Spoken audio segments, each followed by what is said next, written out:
Okay guys, welcome back to Backbenchers Academy #Mayank sir.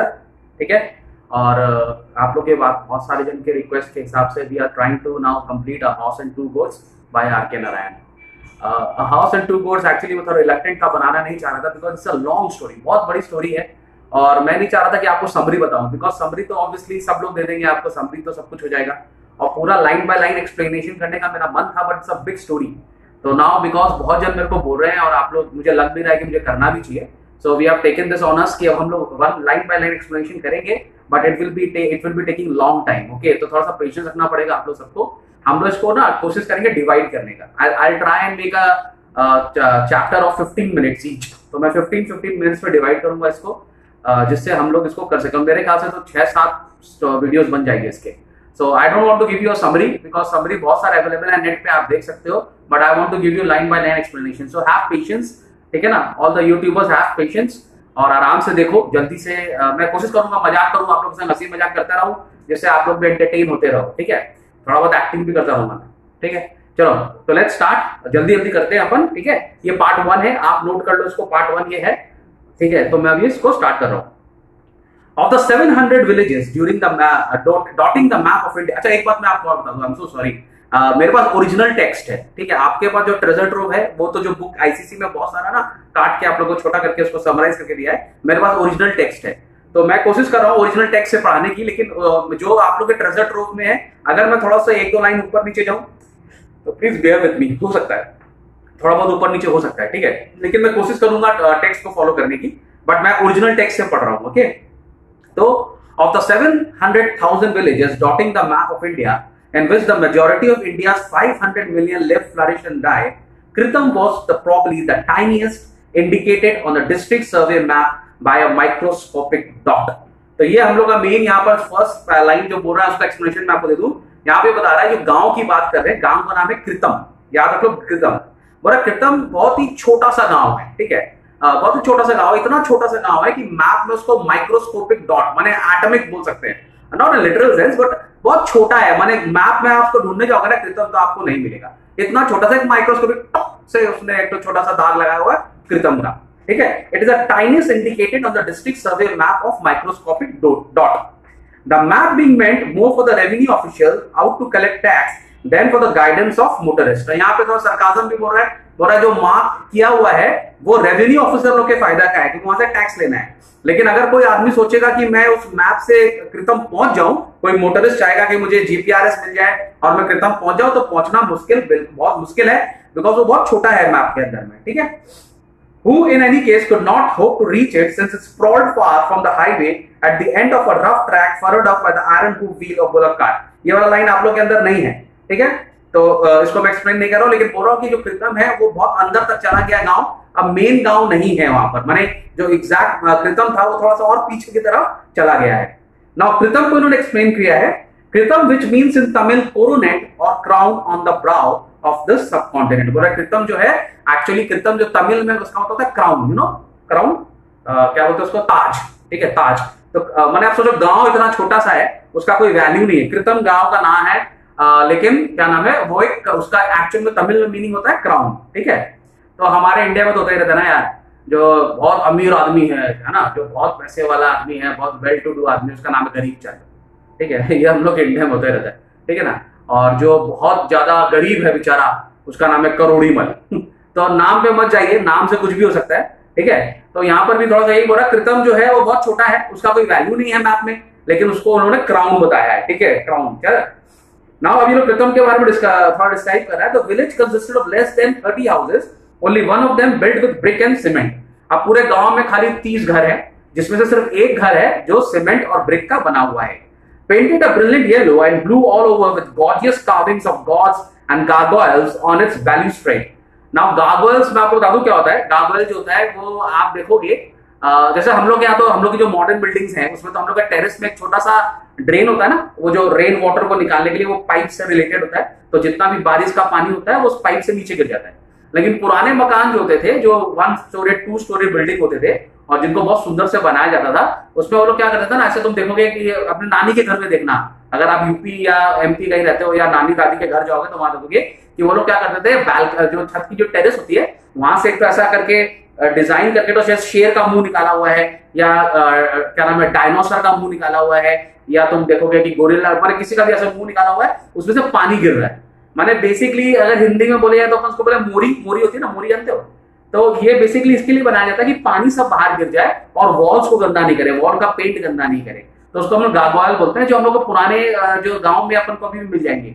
पुराने गांव में आपको एक से एक आर्किटेक्ट मिलेगा, क्योंकि वो लोग बहुत ज्यादा एक्चुअल में सही मायने में वो लोग बहुत ज्यादा कॉन्टेम्परेरी डिजाइन फॉलो करते थे। मैंने कॉन्टेम्परेरी तो नहीं, लेकिन हाँ बहुत ज्यादा वो लोग मैंने उस जमाने के स्कल्पचर्स में इंटरेस्टेड थे, आर्ट वर्क में बहुत इंटरेस्टेड थे। हमारे यहाँ की बिल्डिंग जो बनती है ना, फ्लैट बनती है यार, एकदम रेक्टेंगल बना दिया, उसमें वहां पे छोटा सा ड्रेन बना दिया, ड्रेन पाइप से, कुछ उसमें कुछ नहीं है।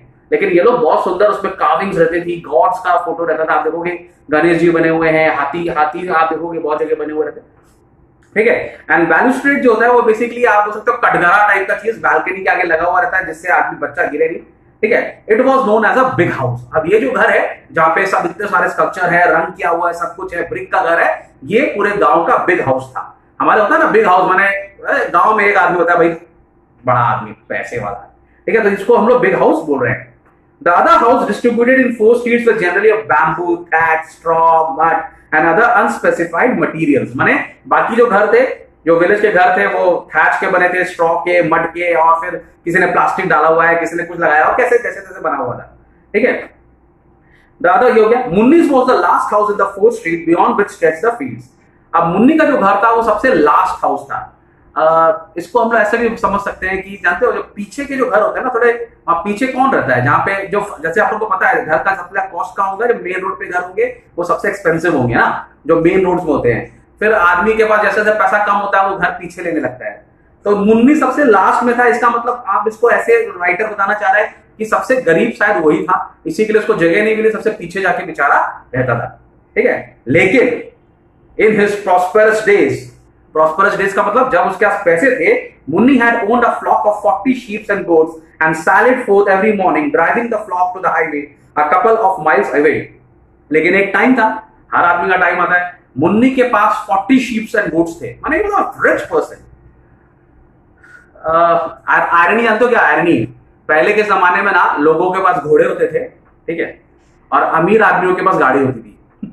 अगर आप आज से करीब 100 साल 200 साल पहले जाओगे ना, या 150 साल पहले जाओगे, करीब 100 साल पहले अगर आप जाओ, ठीक है, तो पहले आप देखोगे कि जो अमीर आदमी है, ठीक है, माने सबके पास घोड़े होते हैं, घोड़े सभी के पास होते हैं, घोड़े, बफेलो, काऊ सबके पास होती थी। जो अमीर आदमी था उसके पास गाड़ी होती थी। आज उल्टा हो गया है, आज गाड़ी ऑलमोस्ट सबके पास है, लेकिन अमीर आदमी का घोड़ा है ना। अच्छा बताओ कितने इनके घर में बफेलो या काऊ है? कितने इनके घर में? नहीं है ना। हम लोग घर में जो लोग सिटीज में रहते हैं उनके घर में तो होते ही नहीं है, ठीक है। जो फिर भी अगर विलेजेस में है तो उनको भी ठीक है नहीं होते। तो ये ऐसा टाइम ऑफ चेंज। तो एक टाइम था मुन्नी के पास 40 लाइफ स्टॉक्स थे, माने शीप था, गोट था। अब उससे वो पैसे वाला भी था, क्यों? वो उनका दूध बेचता था, उसका पैसा आता था। फिर शीप क्या नाम है उसके लिए, उसका स्किन के लिए, और उसके क्या नाम है उसके हेयर्स के लिए काफी ट्रेडिंग होता था। फिर जो उनके जो प्रोजीनी होते थे, उनके जो बच्चे होते थे, वो भी उनकी फैमिली ग्रो करती रहती थी। तो क्या नाम है हमारा मुन्नी जो था ना, ऐसा नहीं कि बचपन से गरीब है, वो थोड़ा पैसे वाला भी था, ठीक है, लेकिन उसका फॉर्च्यून डिक्लाइन हो गया है, ठीक है। आज के डेट में उसके पास 40 से कम होके सिर्फ 2 हो गए हैं, ठीक है। तो on his prosperous day Munni had owned a flock of 40 sheep and goats and sallied forth every morning, driving the folk to the highway a couple of miles away. There he would sit on the pedestal of a clay statue of a horse while the cattle grazed around. He carried a crook at the end of the bamboo pole and snapped foliage from the avenue trees to feed his flock. अब वो लेकर जाता था उसको, अपने sheep और गोट को, और एक तो वहां पर एक तो हॉर्स का स्टैचू था, उसके पेडेस्टल के ऊपर में, you know what is a pedestal? Pedestal basically एक बेस होता है, सॉलिड बेस, जिसके ऊपर हम लोग स्टैचू बनाते हैं। अगर तुम लोग कोई ट्रॉफी जीता होगा, ट्रॉफी का तुम देखोगे नीचे एक तरह से रेक्टेंगल सा बेस होता है, उसमें लिखा भी रहता है कि मैन ऑफ द मैच इसको मिला, मैन ऑफ द सीरीज को मिला, और उसके ऊपर एक तो क्या नाम है वो जो ट्रॉफी का जो साइन होता है वो बना रहता है। तो घोड़ा भी जो था, वहां पे एक हॉर्स था जो एक पेडेस्टल के ऊपर में था, और वो पेडेस्टल था, it acted as a throne of Munni. वो मुन्नी का सिंहासन बन जाता था, मुन्नी वहां बैठ जाता था, और उसके शीप और गोट्स थे वो उसके वहीं पे अराउंड में गोल गोल घूमते रहते थे, घास घास खाते रहते थे। लाइफ सेट था भाई उसका, ठीक है। और उसके पास एक तो क्या नाम है बैम्बू पोल था, ठीक है, जो कि crook at the end of the bamboo pole. Crook का मतलब ऐसा टेढ़ा ऐसा होता था, जिससे अगर आप उसको ऐसे टानो ना तो पेड़ बड़े पत्ते जो होते हैं फ्रेश ग्रीन लीव्स टूट जाते थे। तो वो क्या करता था, जैसे जाते जाते जो पेड़ ऐसे क्रुक से मारता था और सारे लीव्स नीचे कलेक्ट करता था, और लीव्स कलेक्ट करता था किसके लिए? अपने लाइफ स्टॉक के लिए, उनको फ्रेश लीव्स खिलाता था। ठीक है, आते के बाद ही also gather faggots and dry sticks, और जब वो लौट के आता था तो फैगेट्स बने हो गया छोटे छोटे टुकड़े होते थे, लकड़ी के सूखे टुकड़े, जो कि हम लोग को चूल्हा जलाने के लिए काम आते। गांव में तो क्या होता है, एलपीजी तो है नहीं, ठीक है, तो वो लोग इस फैगेट्स एंड ड्राई स्टिक्स से ही वो लोग चूल्हा, तुमको देखना वो बाहुबली पिक्चर देखा ना, बाहुबली में वो जो क्या नाम है देव सेना, वो जो जुगाड़ करती रहती है छोटे छोटे टुकड़े, और उसमें फिर बोलती है मैं उसको जलाऊंगी, जो विलन है उसका मेन नाम याद नहीं है, और लास्ट में उसको जलाती भी है उसमें। तो जो ड्राई स्टिक्स होते हैं वो आग जलाने के काम आते हैं। तो ये रास्ते में आता था तो आदमी को जलाने के लिए नहीं, अपने घर का चूल्हा जलाने के लिए फैगेट्स एंड ड्राई स्टिक कलेक्ट करता था। भाई देखो ना, काहे टाइम पास कर रहे हो, इधर देखो, सर को देखो, वरना ना कब फेंक के मारूंगा, ऐसा समझना। कॉन्सेंट्रेट करो, तुम लोग के लिए बना रहा हूं वीडियो, इतना बड़ा वीडियो देखोगे ना तो पिटाई कर दूंगा मैं। हाँ ठीक है, और वो अपने उसको घर ले जाता था। His wife lit the domestic fire at dawn, boiled water in a mud pot, threw into a handful of millet flour, added salt and gave him his first nourishment of the day. तो उसकी wife क्या करती थी बेचारी, वो अपना सुबह सुबह चूल्हा गर्म करती थी, पानी गर्म करती थी, और उसके अंदर वो क्या करते थे, मिलेट फ्लावर, मिलेट डालती थी। You know what is millets? Millet is basically bajra. कभी बाजरा की रोटी खाए हो? फिर एक तो जमाना था, पहले लोग क्या करते थे कि बाजरा खाते थे, और जानते आटा का जो रोटी होता था ना, दैट वाज अ लग्जरी। अमीर लोग ना ग्रेन्स का आटा खाते थे, और जैसे जो नॉर्मल जो लोग थे, जो पुअर पेजेंट्स थे, वो लोग बाजरा खाते थे।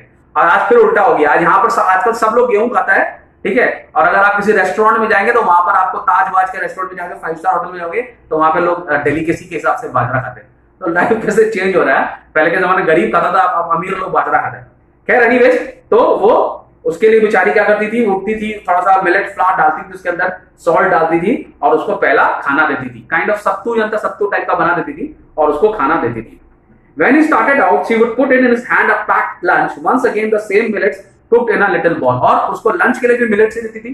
अब उसको वो लिट्टी होता ना, लिट्टी यू नो, जैसे गोल गोल बना देते हैं, जैसे राजस्थान में बोलते दाल बाटी टाइप्स, उसको ऐसे मिलेट्स को ऐसा बाटी टाइप का कर देती थी और उसको दे देती थी। तो उसका सुबह शाम रात दिन खाली बाजरा ही चलता था बेचारे का, ठीक है। और उसके साथ एक और चीज देती थी उसको, मालूम क्या? अनियन। लो भैया अनियन से खाओ, ठीक है। He could swallow with a raw onion at midday. She was old but he was older. अब वो लेडी ओल्ड थी, लेकिन ऑब्वियसली जो हस्बैंड था वो ओल्डर था। अब वैसे भी इंडियन वुमेन का तो जानते हो ना, उनके हस्बैंड हमेशा बूढ़े ही होते। तो ये खुद 69 की थी और ये करीब 70 का है, 67 68 की ये थी और 70 का ये था, लेकिन ये बुढ़ा था। सी इज नॉट बुढ़ा, ओके, सी इज जवान अभी। तो वहां पे बोलिए he was older and needed all the attention she could give him in order to keep him alive। उसको ऐसा लगता था कि इसका ख्याल रखना पड़ेगा वरना बुढ़ा मर जाएगा। माने ये नहीं मर, ये मरेगा 70 मर जाएगा, समझ मेरा बात? हंसो मत, तुम लोग के संग भी होने वाला है, घबराओ मत, ठीक है। His fortune has declined gradually, unnoticed from a flock of 40, which he drove into a pen at night. His stock has now come down to 2 goats, which were not worth, जो भी है इसके बाद अगेन ये original text ज्यादा है, तो उसका क्या नाम है, 40 से कितने गोट्स आ गए? 2, ओनली 2 रह गए। इसी के लिए स्टोरी का नाम भी है हॉर्स एंड 2 गोट्स। तो उसके अभी 2 गोट्स रह गए। और वो 2 गोट्स को क्या करता था? 2 goats were tethered to a trunk of a drumstick tree which grew in front of his hut and from which occasionally Munni could shake down drumsticks। You know, उसके घर के पास में एक ड्रमस्टिक का पेड़ था। You know what is a drumstick? Drumstick जिसका हो गया डाठा, हम लोग उसको डाठा बोलते हैं। और भी उसका एक नाम है, मैंने कोशिश की थी खोजने की, ठीक है। तो ड्रमस्टिक जो है हम लोग का, वैसे उसको हम लोग बहुत कॉमन लाइन में डाठा बोलते हैं। यू नो, ऐसे ऐसे लंबा सा लकड़ी जैसा होता है, उसको ऐसे काट काट के उसको सॉस में ग्रेवी बनाना पड़ता है और ऐसे चूस के खाते हैं उसको, ठीक है। तो उसके पास का जो पेड़ था वो ड्रमस्टिक का पेड़ था। अब क्योंकि मुन्नी का घर उसके पेड़ के सामने था तो वो मुन्नी का हो गया, ठीक है, ठीक है। तो ही कैरिड देम, तो उसके 6 टो ड्रमस्टिक मिले थे उसमें, और वो बड़ा खुश था कि आज मुझे 6 टो ड्रमस्टिक मिले हैं और मैं इसको क्या नाम है, आज इसको पकाऊंगा और इसको खाऊंगा, ठीक है। He carried them with a sense of triumph, although no one could say precisely who owned the tree. It was his because he lived in his shadow। अब हम लोग ये थोड़ा सा एंड करेंगे यहाँ पे क्योंकि 15 मिनट्स का वीडियो हो गया है, लेकिन मैं तुमको ये ड्रम स्टिक का कहानी बता दूं थोड़ा सा, and then we will end it, okay. तो वो लेकर अपनी वाइफ के पास जाता और अपनी वाइफ को बोलता मेरे लिए ड्रम स्टिक बना दो। She said, if you are content with drumstick leaves alone, I could boil and salt save some for you. Oh, I am tired of eating those leaves. I have a craving to chew the drumsticks out of the sauce, I tell you। तो वो अपनी wife के पास जाके बोलता है यार इसको बना देना प्लीज, अच्छा सा बना दे सब्जी। इसकी वाइफ गुस्सा हो जाती है, बोल सुन भाई, अगर पत्ता चाहिए तो मैं उबाल दूंगी, पानी में नमक डाल दूंगी, तुझे खिला दूंगी, लेकिन मैं इसका सब्जी नहीं बना सकती। रीजन क्या है? घर में कुछ है ही नहीं। ग्रेवी बनाने के लिए टमाटर चाहिए, क्या नाम है, गरम मसाला चाहिए, नमक चाहिए, मिर्चा चाहिए, स्पाइसेस चाहिए, सब कुछ चाहिए, पर कुछ है ही नहीं घर में, ठीक है। तो उसको बोल रही है you have only 4 teeths in your jaw, दांत में खाली बोले ना 4 दांत हैं, but you have craving for big things. हाँ, सवाल आ रहा है तेरे को, हाँ मरने वाला है, मुंह में 4 दांत है, लेकिन तेरे को पालक पनीर खाना ना, डाटा खाना तेरा, हाँ क्रेविंग हो रहा है तेरे। ओके, तो इसके बाद क्या होता है, और एक इंटरेस्टिंग सीन है, इसके बाद वो जाता है शॉपकीपर से उधार मांगने, वो अच्छा सीन है, वो हम लोग पार्ट 2 में कवर करेंगे। I am trying to make it short, जिसके लिए जिससे आप लोग को बहुत मजा आए। ओके, चलो बाय बाय।